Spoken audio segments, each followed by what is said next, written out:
Hello, my dear friends. Gather around because I have a wonderful story to share with you today. It's a tale about friendship and adventure, and I think you'll all love it. Yay, we love your stories, Benji. Once upon a time, in a forest much like ours, there was a little squirrel named Sammy. Sammy was a curious little squirrel who loved to explore. One day, Sammy found a mysterious, sparkling path in the woods. He had never seen anything like it before and decided to follow it.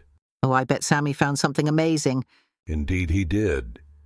As Sammy followed the path, he came across a magical glowing tree. It wasn't an ordinary tree. This tree had golden leaves and branches that reached up to the sky. Sammy couldn't believe his eyes. But as he got closer, he heard a soft, sad sound. What was making the sad sound, Benji?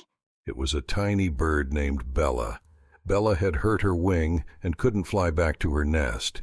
Sammy knew he had to help, so he carefully picked up Bella and carried her all the way back to his home in the tree. How did Sammy help Bella? Sammy's home was cozy and safe. He took care of Bella, giving her food and making sure she rested. As days passed, Bella's wing healed and she could fly again. She was so grateful to Sammy for his kindness. To thank him, Bella showed Sammy the secret of the magical tree. It turned out that the tree granted one wish to anyone who helped another in need. Wow! What did Sammy wish for? Sammy wished for the forest to always be a place of friendship and happiness. And from that day on, the forest was filled with joy and laughter. All the animals helped each other, just like Sammy and Bella, and they all lived happily ever after. What a beautiful story, Benji. Thank you, my friends. Remember, kindness and friendship can make our forest and our world a magical place.